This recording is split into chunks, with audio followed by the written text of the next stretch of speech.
जय हिंद देशवासियों। मैं डॉक्टर BL कुमावत अचरोल जयपुर से एक होम्योपैथिक चिकित्सक हूँ। और मैं जो भी अपने जो पुरानी परंपराएं थी, मान्यताएं थी, उनकी तरफ मेरी जब भी जिज्ञासा जगी तो मैंने एक मेरी दादी या जो भी बूढ़ी महिलाएं हैं मेरे परिवार में थी, तो जब भी कोई ऐसा घाव हो जाता था और वो न बढ़ने पे आता था तो दादी माँ कहती थी बासा थूक लगा ले, यानी बासी लार लगाने के लिए वो हमें बोलती।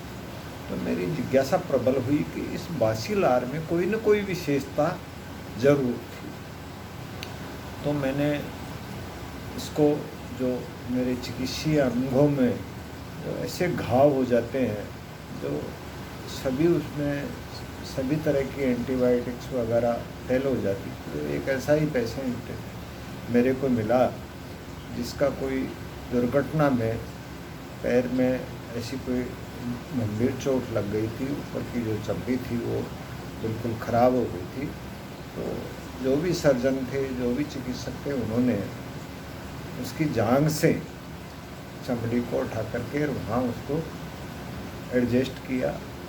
उसके बाद में वो नीचे वाला घाव तो भर गया, लेकिन जो जहाँ से जंघा से वो जो चमड़ी हटाई थी वो घाव बढ़ने में नहीं आ रहा था। और अकस्मात वो पेशेंट मेरे से मिला, किसी ने मेरे पास भेज दिया और मैंने भी होम्योपैथिक की जैसे कैलुंडला वगैरह जो भी ड्रेसिंग करने का सिस्टम था वो मैंने करना शुरू किया, लेकिन मन माफिक मेरे को रिजल्ट नहीं मिल रहा था। तो मेरे को वो दादी माँ वाला नुस्खा थोड़ा सा याद आया। अगर मैं उस पेशेंट को बताता तो वो मेरी बात पे भरोसा नहीं करता। तो मैंने नेक्स्ट में दूसरे दिन जब उसकी ड्रेसिंग की, उसी दिन मैंने मेरी जो बासी लार थी कुल्ला करके एक गिलास में डाल लिया, और जब वो पेशेंट की ड्रेसिंग करने के लिए जा रहा था तो मैंने उसको एक कांच की बोतल में ले जा करके और थोड़ा सा उसमें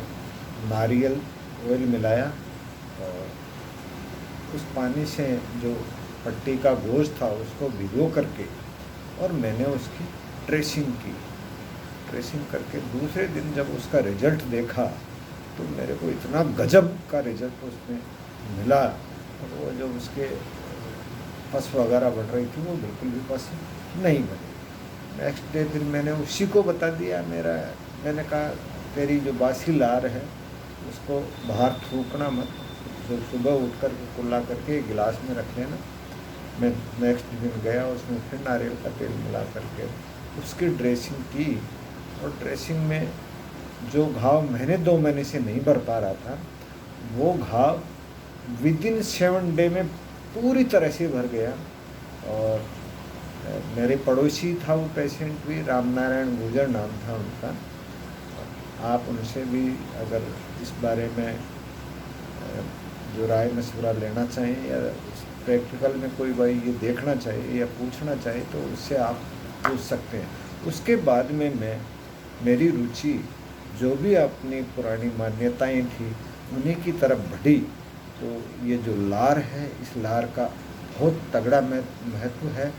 ये जो पाश्चात्य साइंस है उसके अकॉर्डिंग सुबह उठ के ब्रश करो, कुल्ला करके बाहर थूको, ऐसी चीज़ों को मतलब जो अपने पैतृक आयुर्वेद भी ये कहता है बासी लार एक ऐसा एंटीबायोटिक है, अगर उसको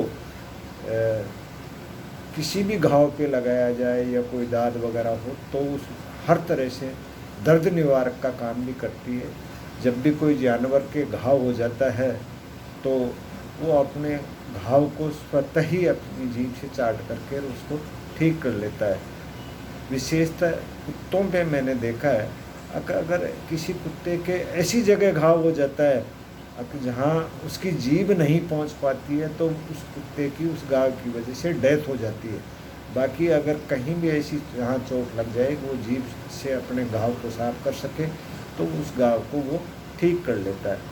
इसी तरह पहले मैंने और कई जैसे वृद्ध महिलाएं थीं और वृद्ध पुरुष थे, तो उनसे भी इस बारे में थोड़ा सा जब जिज्ञासा बढ़ी तो मैंने उनसे पूछा, तो उन्होंने सभी ने ये कहा, साहब ज़्यादा अगर कभी मनुष्य के कोई घाव हो जाता था किसी भी आदमी के या कहीं भी, तो दही या रबड़ी डाल करके उस घाव पे और कुत्ते से उस घाव को साफ करवाते थे, तो वो घाव स्वतः ही ठीक हो जाता था, चाहे वो कितना ही सड़ा गला कैसा भी घाव हो।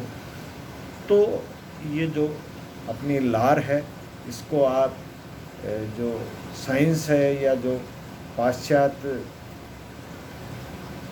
जो मान्यताएं हैं उनको अपनाते हुए आज जो सुबह उठ के ब्रश करना, कुल्ला करके बाहर थूकना, इन चीज़ों से बचें।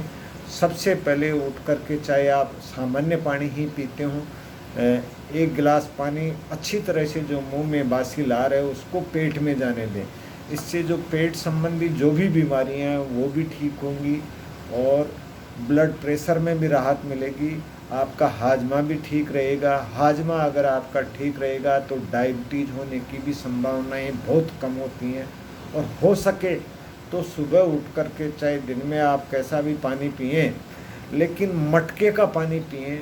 इस मटके जो मिट्टी के बर्तन होते हैं इनका भी अपने स्वास्थ्य के साथ में बहुत बहुत तगड़ा महत्व है।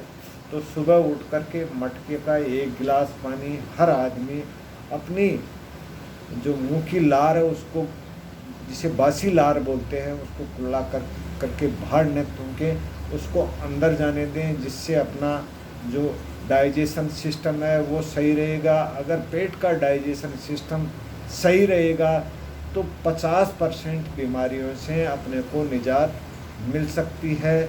जय हिंद, जय भारत।